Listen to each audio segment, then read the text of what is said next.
As you saw in our slideshow is that we are using the Q&A feature at the bottom and not the chat. So the chat feature is turned off. So as we go through our presentation today, if you have questions, please put them in the Q&A feature and we will get to them at the end of our presentation. Or if we don't have enough time, we will get answers to those questions from our presenters and we will send them in our follow-up email with the recording and the ability to see PDFs of the slides of today's presentation. As you also saw, we have a little sustainability grab bag that we will announce the winner towards just before our Q&A as well. So I am excited to have you all here. And I am going to kick off and start our presentation today. So if you bear with me for one more second, I'm going to share a different screen. And we're going to get started. Awesome. Okay. So I'm going to take off my President Wilton Go Green hat and I'm going to put on my other hats, which is that I'm also the chair of our Zero Waste Schools Coalition. And we are going to hear from a few people today in different kind of capacities about this idea of rethinking disposables in our Connecticut schools.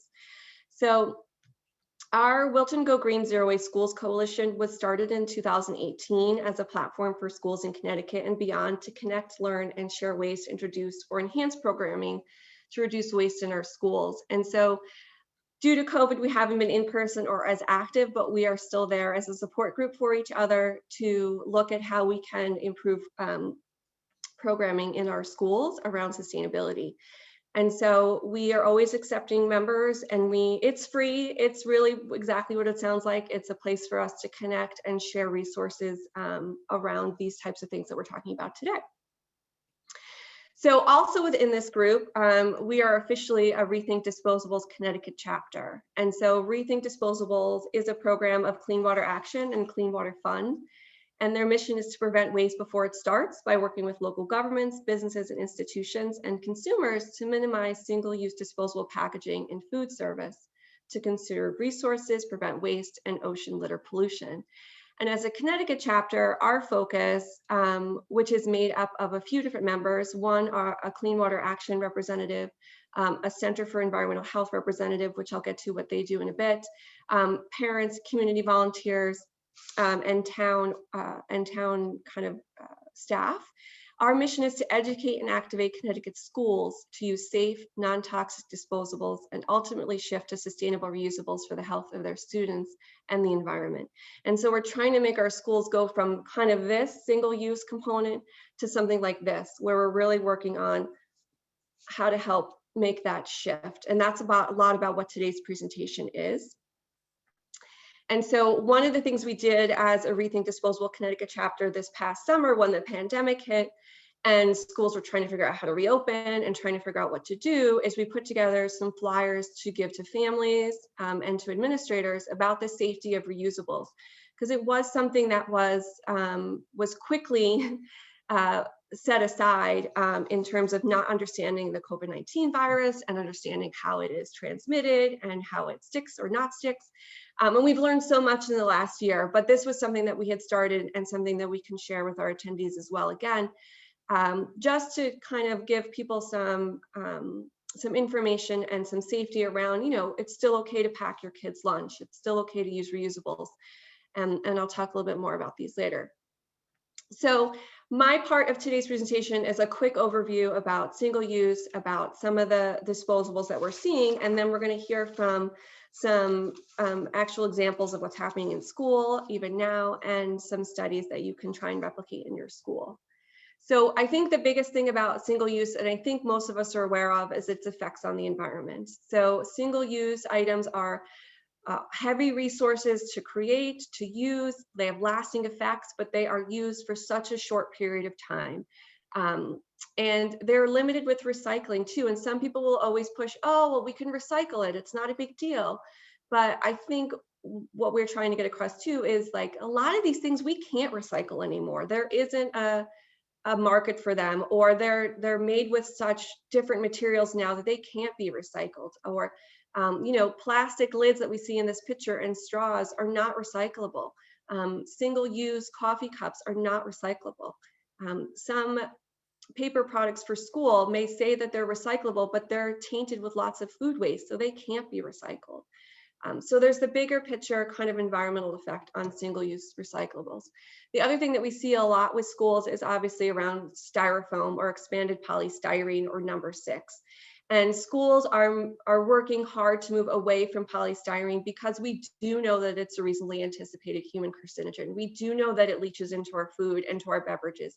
And we do know that it's not recyclable. And so it is another one of those products that really, we have nowhere to do but throw it into the trash. And then when you burn something like polystyrene, you're also burning a lot of fuel, a lot of chemicals that are going off into the air. And so just that life cycle of itself with polystyrene is not healthy for us as humans, but also for our environment. And so a big component of what we've been working on and trying to support in our group and bringing more awareness to, and we're seeing it more and more, is something called PFAS, which is per and polyfluoroalkyl substances, which is this forever chemical. It's this chemical that is used in everything. And you could see the picture on the right, some examples of some things that it's used in. You can use it, they use it in carpeting, in furniture, in makeup, in clothing, in nonstick cookware. In fact, if you ever saw the movie Dark Waters with Mark Ruffalo, that was all about Teflon and kind of that fight with Teflon and the chemicals that were going into people's bodies because of it. But we also see it in food packaging, and we see it in a lot of disposable ware because it's kind of a grease fighter, it's a coating, it's a chemical that's easy for manufacturers to use to get what they want to do with that product. And so we know that it's endocrine disrupting chemicals. We know that it's shown adverse effects with growth, with learning, with behavior in infants and older children, with increasing cholesterol and risk of cancer and hormones in humans and adults.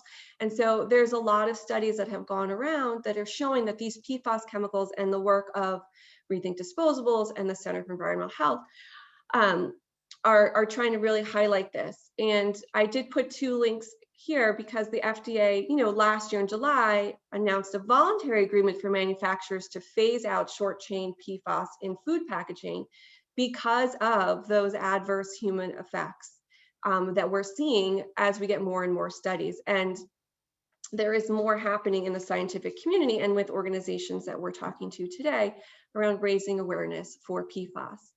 Clean Water Action Connecticut also worked with the state procurement agency in order to get PFAS-free disposables listed only on procurement documents, so that if some state agency, including schools, which can tap into this. So if you are buying a disposable, you know that this disposable does not have this forever chemical PFAS in it, and you can have a little bit of peace of mind that that single-use item at least isn't tainting your food or your beverage with a chemical. Again, still having that lasting effect on the environment, but not with the chemicals. And so just a little bit more about, well, how do we know whether our single-use items in school have PFAS or not? And so with our Rethink Disposables group, we've also been partnered and worked with the Center for Environmental Health out in California that is working on making the world safe from unnatural and malicious chemicals by changing the way businesses do business. And they do a lot of testing around products, and they have an amazing database that shows you whether an item of single use, whether it's the 5 compartment trays or bowls or lids or cups or boats, have and are characterized as high, low, or no level of PFAS, and which is fluorinated. That's what it means by fluorinated in them. And so the Center for Environmental Health has been a great resource for us and has provided lots of amazing webinars on this same topic. And so they're a place to go to that you can actually look. If you know your product's model number or code, you can look on this database. And so it's a great resource. And coming soon, we're excited as a small group in Connecticut to get first look at this and help, but the Center for Environmental Health is putting together a school toolkit to assist schools to transition to healthier foodware. So again, that's what we're looking to do. Something I want to make aware of really quickly is there are 2 bills in the Connecticut legislature right now around these 2 topics. House Bill 6502 focuses on a lot of single-use products, but also on polystyrene and trying to get polystyrene finally out of our schools. And then Senate Bill 926 is about PFAS and trying to get PFAS prohibited from the sale of all packaging, including food packaging. And so they've already had a public hearing on these two bills, but the Environment Committee is meeting next week to discuss. They may have another public hearing. So I encourage folks to get online and to look, and if you support these components and these two legislative pieces, to provide some testimony. And so safer disposables seems kind of weird, but we've talked about how PFAS is one of those ways to look at safer disposables. The other thing we just want to make people aware of is compostable foodware. People use that word compostable in a very greenwashing term, and that when we see something's compostable, we think everything is fine, everything is better. Some of those products still use PFAS, even in compostable foodware. There are two certifications. There's the Biodegradable Products Institute, or BPI, and the Composted Manufacturers Association, CMA, that both, once they are certified, that product as of last year and this January, they are PFAS free. So now buying a product that has either of those certifications on it can confirm if that product that's compostable is either legitimately compostable in a commercial composting facility. These are not your backyard composting, schoolyard composting products. They need high heat, high temperature facilities, but that they're also PFAS free. And the thing that we talk to schools about is, we don't want schools to just throw away what they're doing and move towards a compostable foodware, because they are more expensive. And if you don't have the ability to send them to a commercial composting facility, it doesn't make sense always to buy that product. But look at the PFAS products. And reusables, we're going to hear more about reusables, but we did want to highlight reusables are safe. They are safe in schools now, and they are safe in schools when we get back in the fall. There was the study last June with 125 health experts addressing the safety of reusables, but even this past February, the USDA, FDA underscored that they now know and can confirm that transmission of COVID does not happen through food or food packaging. And proper sanitation protocols already have always been in place in schools. They are clean facilities, and they are able to handle properly making sure that these components are properly sanitized. The one thing that I'm going to just flip through really quickly is that we've been trying to reach out to Connecticut schools and find schools that have been using reusables. And we've been able to reach a few schools, and I've just highlighted some of them here, who have either always been using reusable trays, such as the Ridgefield Elementary Schools, or Region 8 in Old Lyme, Middletown, Mansfield's on here, which we're going to hear from, but also who've made the switch.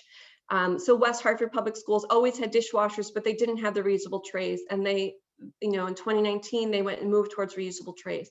Weston Elementary School 2 years ago moved their elementary schools to reusable trays. Norwich Public Schools just started before COVID implementing utensils and phasing out all of these disposables. And so it is happening across our state, and schools are realizing, even for the costs of it. And this is really fast. We did a very quick analysis. You see this a lot in presentations, people talking about reusables, but it's a lot of money to continually buy reusable foodware and replace it every year. And quickly at the bottom, you'll see, that one-time start-off cost, depending on your number of students, depending on how many you're getting, you have that one-time cost that you can make back over a certain period of time. If you're installing dishwashers, your return on investment might take a little bit longer, but we have heard from many that there is a quick and easy return on investment. And something that'll be in our PDF to share later is we've compiled a list of funding opportunities for schools when it comes to looking at kind of transferring to reusables, and getting some funding on the federal level or on the state level with reusables. And so I did that really quick because we have so much to get to. But I do want to have our next speaker, Stephanie Richard. Stephanie is the Food Service Director for Mansfield Public Schools, Regional District 19, E.O. Smith High School, and a registered dietitian. Stephanie has been in the position for almost 5 full school years with 12 years of food service experience, and she graduated from UConn with a master's in health education and promotion. And we're so glad that Stephanie's here to talk about this. So Stephanie, if your video's on and you're unmuted, you can go, and I will go to the back. Hello, everyone. Thank you for the introduction. So I'm going to give just a kind of a brief overview of our program, how our schooling format is right now, and what our kind of pre-COVID models were and what we're currently doing this school year. So you can see the 3 elementary schools and their enrollment numbers. I would say the Vinton and Goodwin enrollment numbers are definitely lesser than they've been in years past. So we've had students completely pull out of the school system. Our middle school enrollment typically is closer to 550, and our high school enrollment is about normal. So we started the year off K through 12 as hybrid. We got our elementary school students back in full 4.5 days a week after Columbus Day weekend. Mansfield Middle School has been staggering in grade levels. So they were, they brought 5th graders back 4.5 days a week and then had the 6th through 8th graders hybrid. That started in November. Then we got 6th graders back, I believe, in December, 7th graders back, I think at the end of January, and we will welcome our 8th graders back starting Monday. Our high school is still hybrid with some students 4 days a week in person. I will note all of our schools do have dish machines. And previous to COVID, our K through 8 schools were participating in composting. We do have a town recycling manager who was managing our composting program. So that included kitchen scraps and waste from the school meal program. So our pre-COVID meal service, Goodwin Elementary, we were obviously getting kids through the tray line. Instead of eating in the cafe gymatorium, I kind of had fun with some vocab here. Their principal had previously had them set up into classroom spaces designated to eating. So that's why they are not the same as the other 2 elementary schools. So we were using washable trays and utensils. And then Southeast and Vinton, again, students were coming through the tray line, eating across the hall in the gym, again with washable ware. Our middle school, same situation, tray line, cafeteria, washable trays and utensils. Our high school has always been all disposable. Being a separate region and school board, things are just handled a little differently. And the design of where the warewashing room is in relationship to where the students eat at the high school is a little difficult. So unfortunately, there's really no changes in the high school front. So this year, our meal service at the beginning of the year, we were delivering to the elementary classrooms 100%. We were using a combination of washable trays and disposables right at the get-go in the beginning of the year. At Goodwin, resumed or kept eating in their 2 designated areas, while Southeast and Vinton were eating in the individual classrooms. The middle schoolers were coming down to us through the tray line, but they were eating at the beginning of the year outside, inside, all over the classrooms.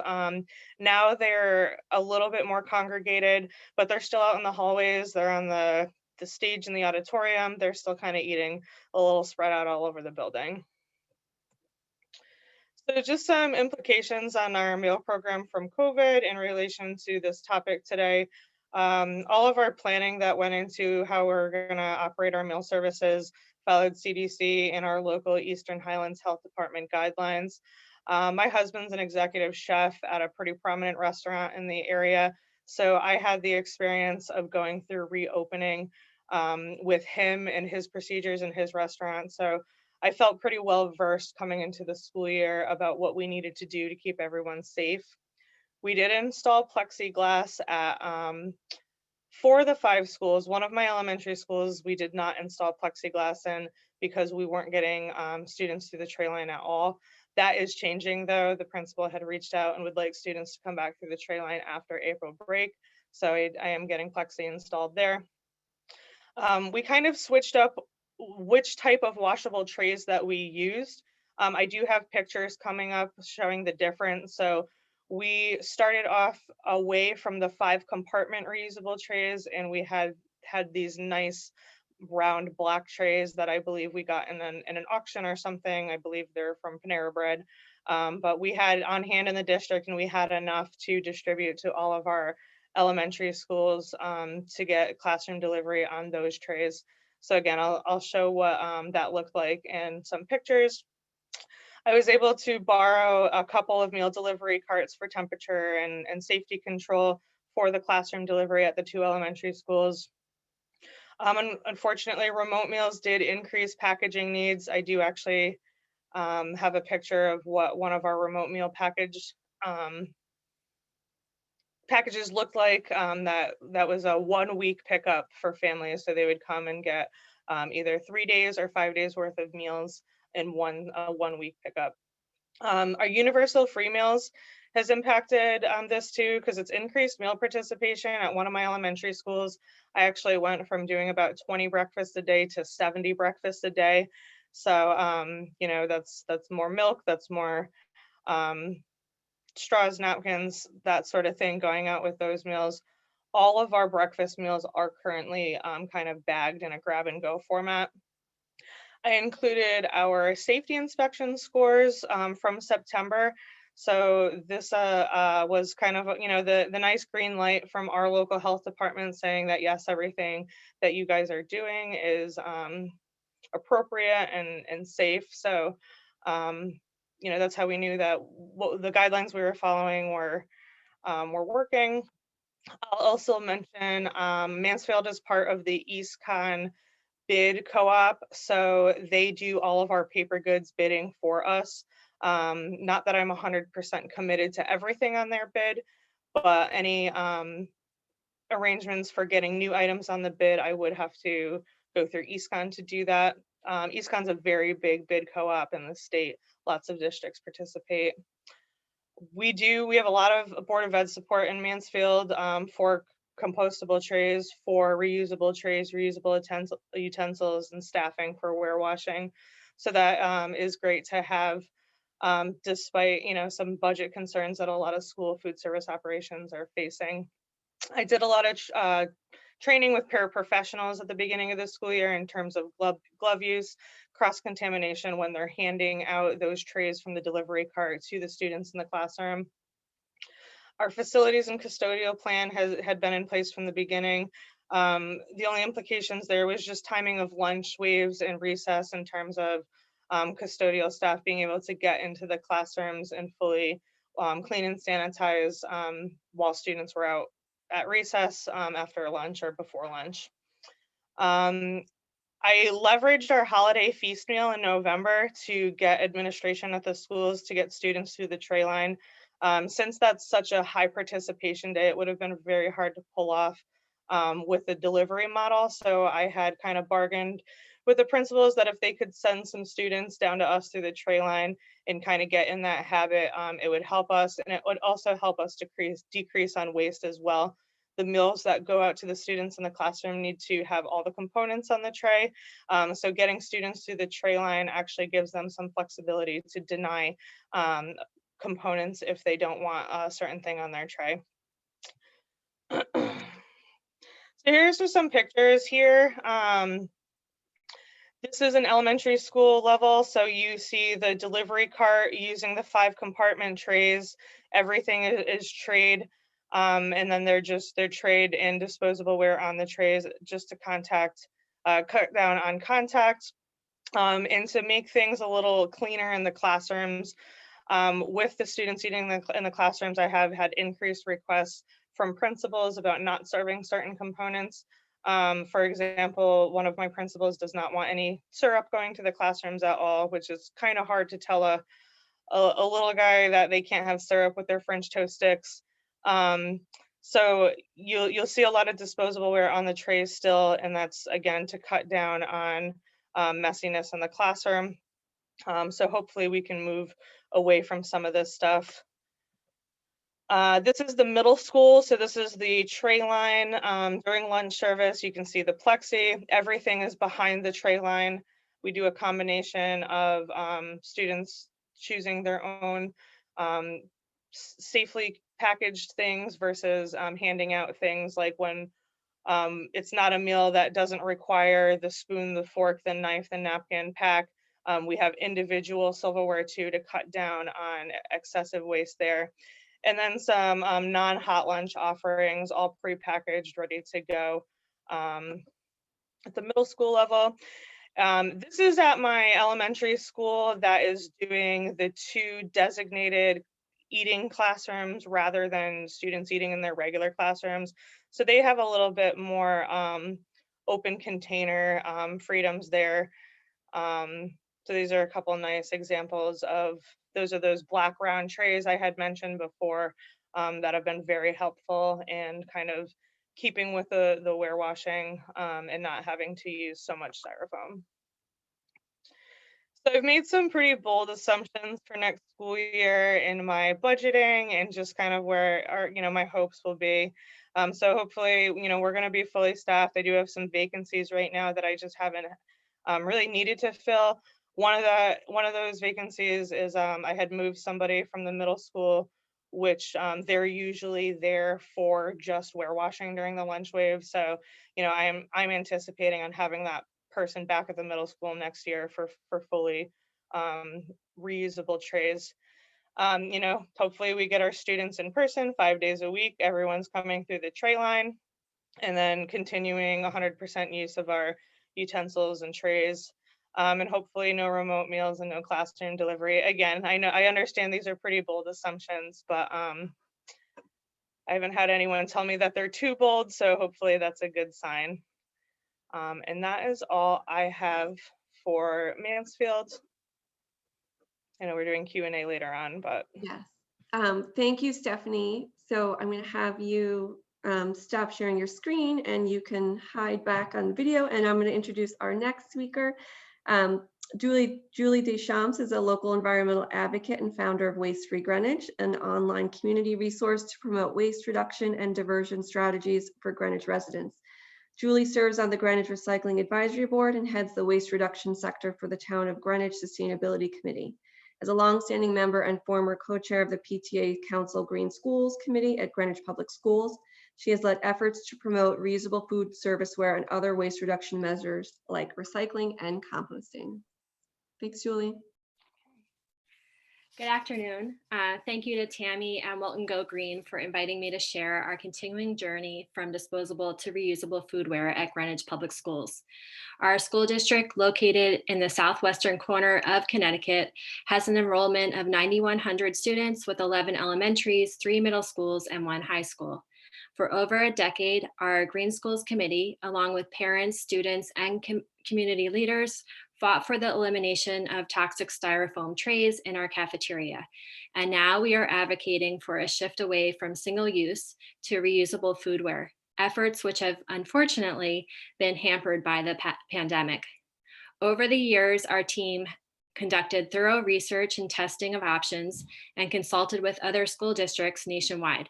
We've worked closely with our food services department to pilot various products, and I'll highlight these efforts today in the hope that it'll provide an example for others moving in a similar direction, and also bring to light the need for safe, affordable, practical, and sustainable food serviceware. In fall 2017, Green Schools created a foam-free school lunch initiative in order to raise awareness about the hazards of styrofoam trays and to promote children's health, environmental stewardship, and waste reduction. Our alliance advocated for change at monthly Board of Ed meetings, gathered signatures for a petition, submitted letters to the editor in our local papers, and did outreach at events in town. Our grassroots initiative coincided with the 2019 proposed bill in the Connecticut General Assembly to prohibit the use of styrofoam trays in Connecticut schools, which really worked in our favor and buttressed our arguments. Finally, in spring of 2019, as a result of our appeals, the Greenwich Board of Ed voted to eliminate styrofoam trays from the cafeterias and directed food services to find an alternative disposable product, which proved challenging at the time. Several single-use alternatives had already been researched and or tested, including paper boats, polylactic acid or PLA trays, and molded fiber trays, all of which pose some challenges. Without an ideal option on the table, food services selected paper boats to start out the school year, as they had been previously tested. From 2011 onward, food services piloted a Trayless Tuesday program on and off, during which meals were served on paper boats once a week. They're safer and more eco-friendly than styrofoam trays. However, unless they can be recycled or composted in an industrial facility, which was not an option for our schools, the paper boats generate considerable waste. They're prone to leakage with saucy, wetter foods and can be difficult for the youngest students to handle, and there's no separation of foods. So for these reasons, we continue to search for an alternative. At first glance, molded fiber trays seem like a promising option. The trays were manufactured in the US from 100% recycled material and were compostable, but only in industrial facilities. Further, countless schools had adopted them, including those in neighboring towns and the Urban School Food Alliance, which was made up of the nation's largest school districts. One downside was that the trays cost more than double the price of styrofoam. But despite their increased costs, we believe that we had found a safe, eco-friendly solution that had already been successfully tested in countless schools across the country. However, our eyes were open to the potential hazards of molded fiber foodware through the Center for Environmental Health work. We had samples under consideration tested, and all 3 Huhtamaki Chinette wares were found to contain high levels of fluorine, which you see in red. Because of the serious health conditions associated with these forever chemicals, which Tammy highlighted, we felt that this would be a regrettable substitute. But by late fall 2019, our school district received a letter indicating that one of the Huhtamaki Save-A-Day molded fiber products had been reformulated without PFAS. After retesting the product, Greenwich Public Schools replaced the paper boats with the molded fiber trays, and they remained in use until COVID disrupted meal service in spring 2020. Our experience highlighted some of the pitfalls of disposables, and we still have many concerns about these single-use molded fiber trays. Their safety remains in question, as Huhtamaki is not required to disclose the composition of their wares. The trays are incredibly wasteful. Nearly 500,000 trays are trashed annually in our district alone, as they cannot be recycled or composted. The use of disposables in a school setting is pedagogically dishonest, teaching that waste is acceptable. And the ongoing costs, management, and time required from procurement to disposal are a considerable burden on school districts. As a result of these concerns, we have continued to advocate for the adoption of a reusable foodware system at Greenwich Public Schools, with testimony and appeals to stakeholders and town leaders. Based on our extensive research and pilot programs, we believe that a reusable foodware system is the most responsible decision for our budget, the health of our students, and the environment. In looking at reusable options, we initially believed that polypropylene baskets could be a good fit for our district and decided to trial them at Coscob School in spring 2018. We modeled the pilot on a case study conducted by Clean Water Action at Bishop O'Dowd High School in Oakland, California. By making this switch, Bishop O'Dowd achieved considerable fiscal savings and waste reduction. Food services purchased baskets and drying racks for a total of $668 in startup expenses. In contrast, the polystyrene trays cost $724 annually, funds that were literally thrown in the trash. These reusable baskets are designed for thousands of uses, not just one, and replacement costs are a fraction of the expense of purchase, hauling, and disposal of single-use trays year after year. One of the biggest advantages of this system was that a dishwasher was not necessary. At the time, Greenwich Public Schools had no functioning dishwashers, and the baskets can be cleaned and sanitized in a 3-sink system and then air dried. The trays were lightweight, easy to carry, and spacious. Polypropylene is generally considered a safer plastic. The Environmental Working Group considers it a low hazard or health concern, so we felt they were a better choice for student health. Further, the volume of trash was reduced by 68% and 30% by weight, though other waste reduction measures such as liquid collection and composting of produce were implemented as well. One challenge was that the Greenwich Health Department voiced concerns about cleaning the perforated sides of the baskets, though local restaurants like Chipotle also use these baskets and hand wash them. But our greatest stumbling block was the labor necessary to clean them, a process that added about 20 minutes of additional labor for a staff of 2 at the end of the day, estimated to be a daily average increase in labor of $14. However, with more efficient scheduling and management and procedures like cleaning between lunch shifts, the cost could potentially be reduced or eliminated altogether. Given these challenges, a district-wide rollout was not possible, but we continued to explore alternatives. When construction at the Title I school, New Lebanon School, was completed in early 2019, we were afforded the opportunity to trial stainless steel trays with a dishwasher that had been installed in the new school. 77% of New Lebanon students are eligible for the National School Lunch Program, and they have ample staffing, so we felt it would be a good test for other district schools. Stainless steel was preferable to melamine because melamine and formaldehyde can leach into foods with the application of heat or exposure to acids. Stainless steel, on the other hand, is widely used in food services and is generally durable, non-reactive, and safe. There are still environmental concerns with its manufacture, but it's considered a better life cycle choice than plastics. The metal trays were larger than the styrofoam trays, but the students had no trouble carrying them. While the trays are spacious and provide food separation, they can be heavy when stacked. So staff collected the trays after each lunch period and transported them to the kitchen on a rolling cart. Although food services purchase them for $6.22 per unit, we have found other models for less. We would ideally like smaller, round ones that would better accommodate full occupancy at a table and take up less space in the dishwasher.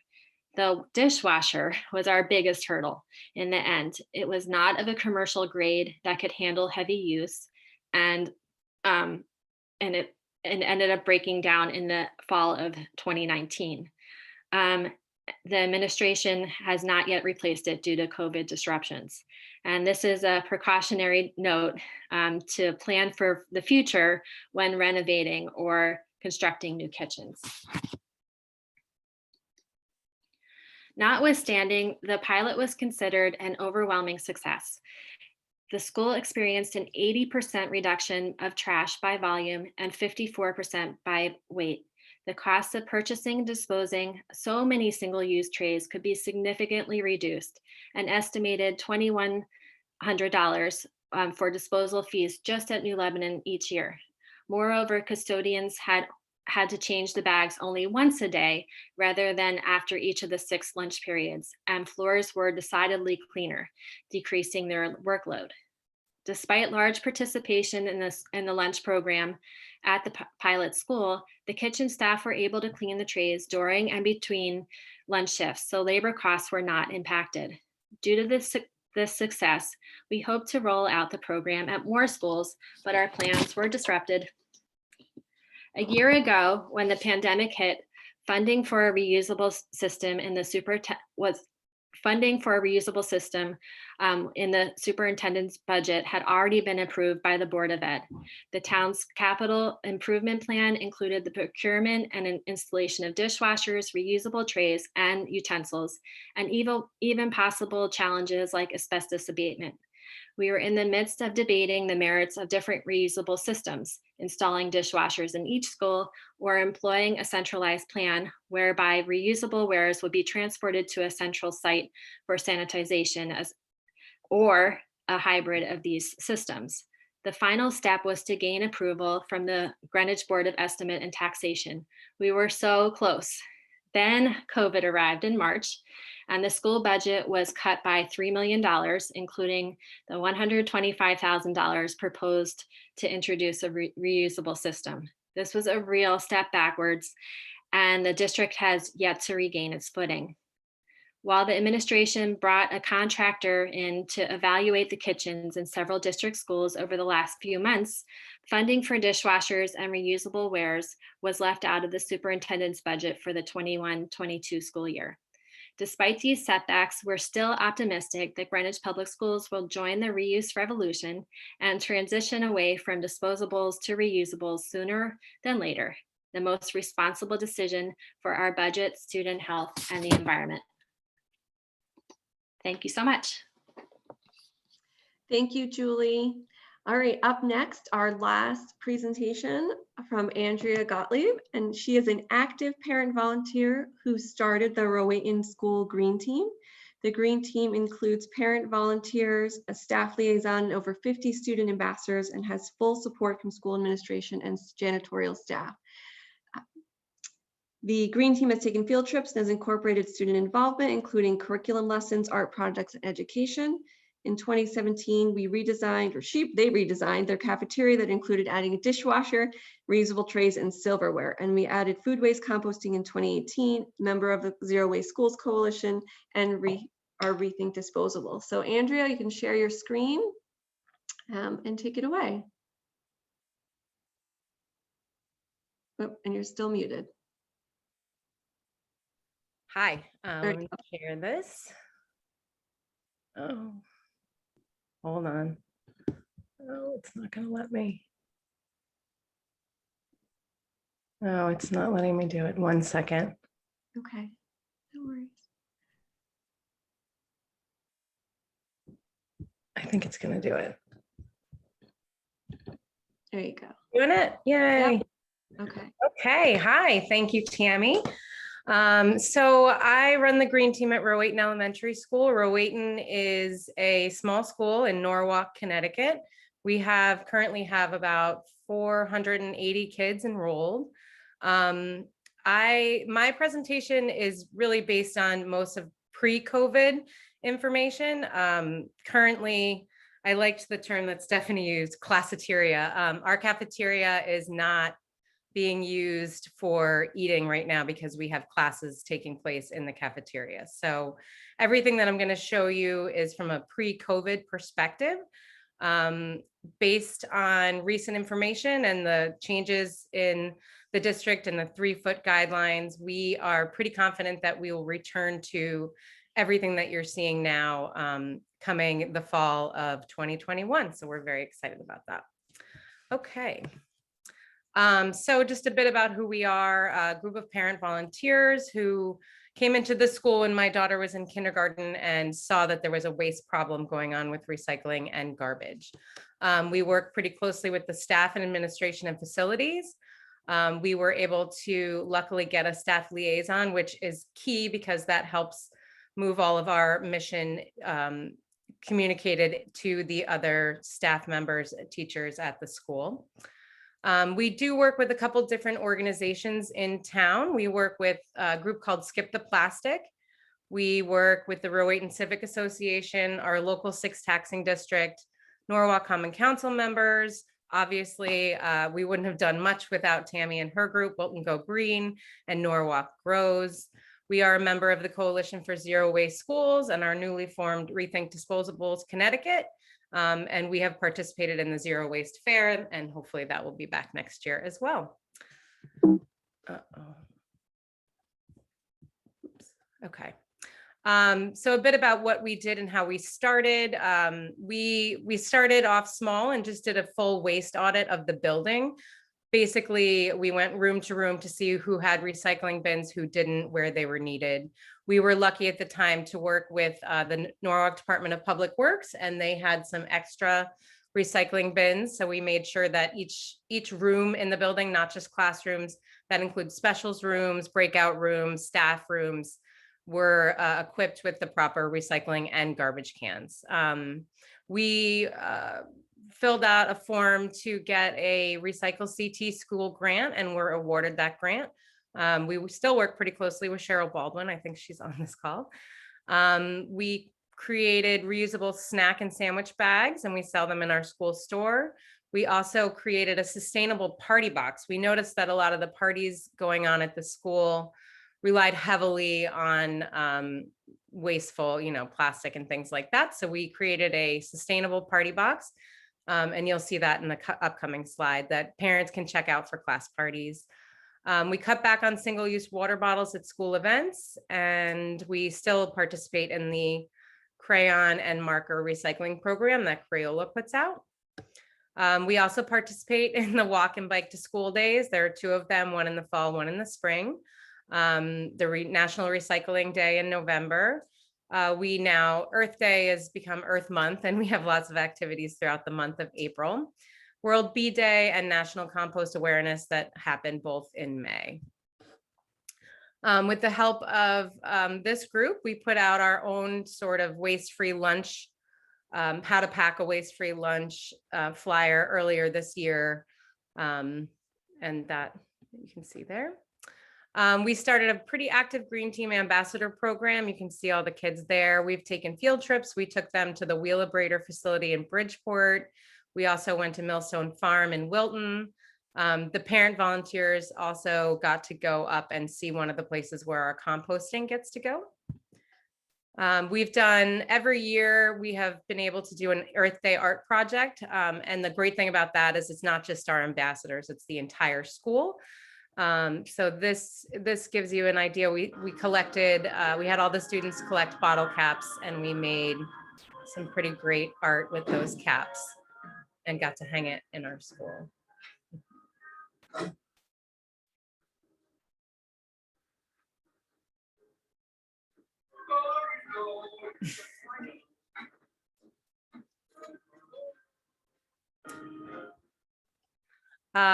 So for the classroom garbage and recycling, we realized that after we put the bins in each room, it really wasn't enough. We had to explain to the students what goes in what bin.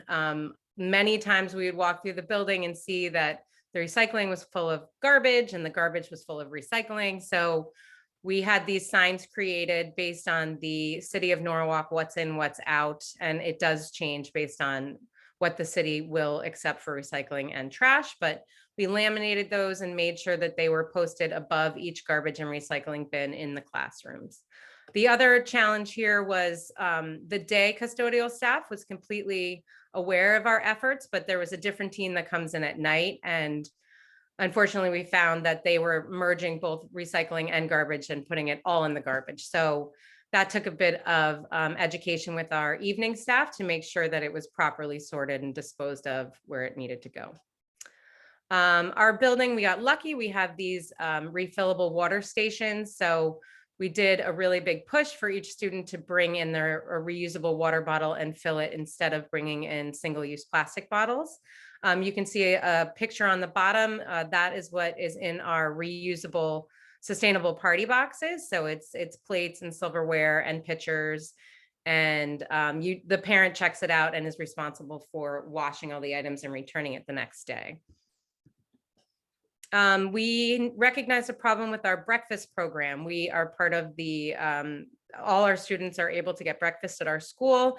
And you can see in the picture there, everything was wrapped in those cellophane bags. And with the help of one of our staff members, we were able to get these Norwalk Public School bags. And so now that pre-COVID, those cellophane bags were gone, and students would go down the line with this reusable lunch bag and take their items instead of taking everything wrapped in these individual bags.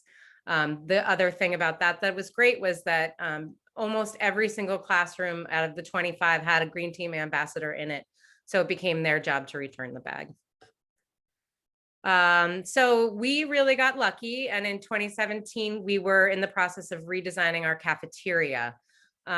We installed these new round tables and seating, noise reduction panels, a ceiling fan and artwork. But the most important thing that happened with our redesign was that we were able to remove some equipment from our kitchen that was no longer being used and install a dishwasher.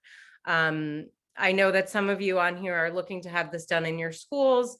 One of the really important things to note about this dishwasher was that we already had, the kitchen was pre-wired for the type of outlet that the dishwasher required. So that was really great. So the dishwasher allowed us to get rid of the pre-packaged plastic utensils and, most importantly, the styrofoam meal trays that we were using. We had been struggling for a while to recycle those, and then eventually styrofoam became part of the what's out for the city of Norwalk, and it is actually now banned in the city of Norwalk. So that was a huge win for us. And then working closely with Skip the Plastic, we were able to get rid of all of our straws in the cafeteria, and we replaced them with paper straws that are available on days where we have smoothies, and they are always available for our kindergarten and first graders.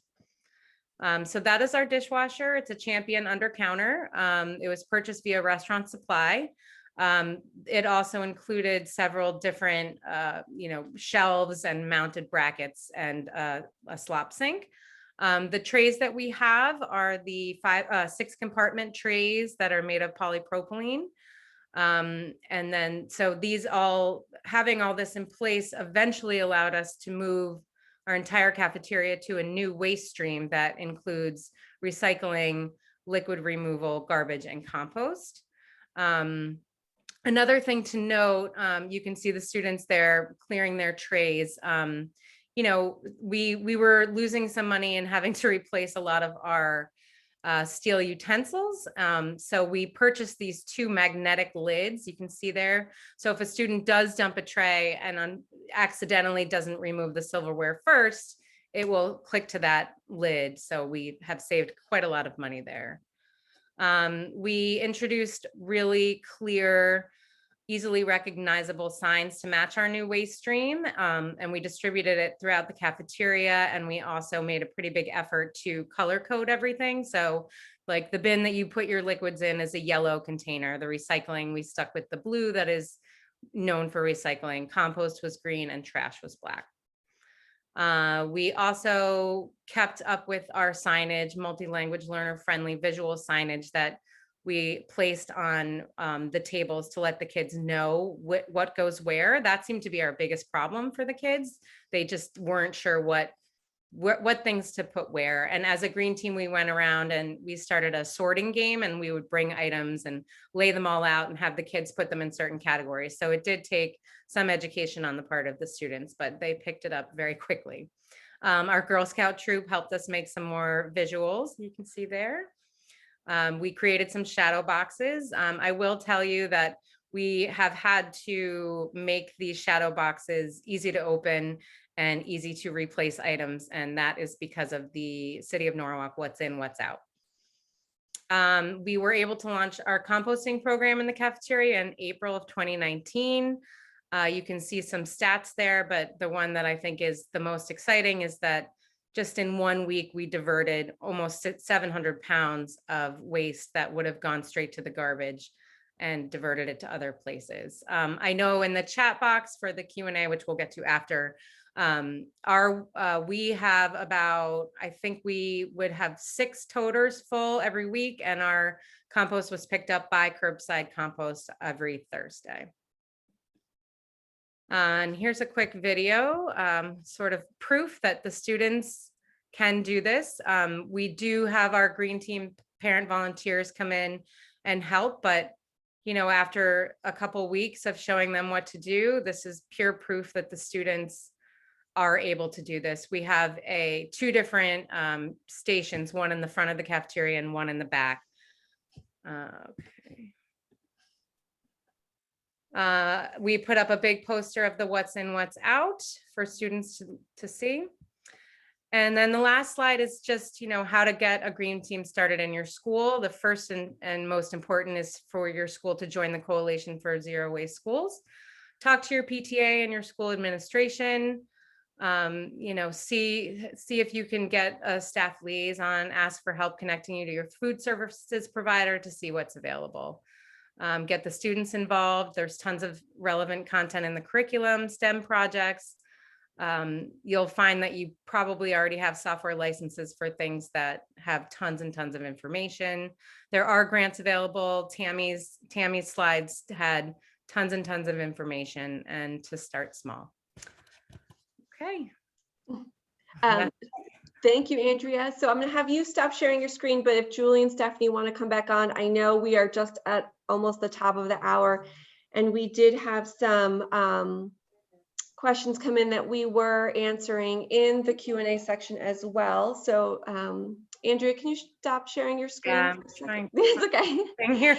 So I did just want to, Stephanie, do you mind just coming back on again and just kind of talking through your answer? Because I do think that's a big question we get from a lot of people is, how do you convince your kitchen staff that this isn't more work, it's different work? Or how do you help, for those that might be on the call, kind of getting around that issue if you're looking to pilot just reusables or move your system? Well, it's a little difficult for me because I came on board and it was something that the staff was already used to doing and that we were already used to doing here.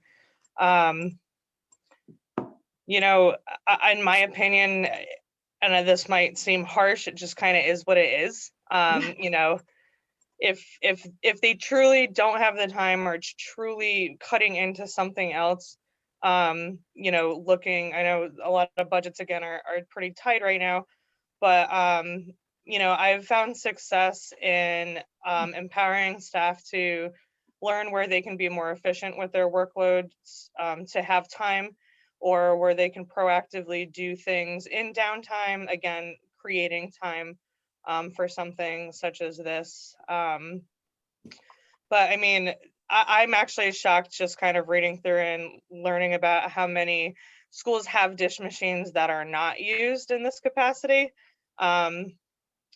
So yeah, I mean, if you have the equipment, you have the tray window, you have the setup, you know, if it's just kind of convincing staff and maybe empowering them to kind of understand, you know, the importance of why we want to use reusable trayware. I know in my district too, our student body is pretty vocal about this cause.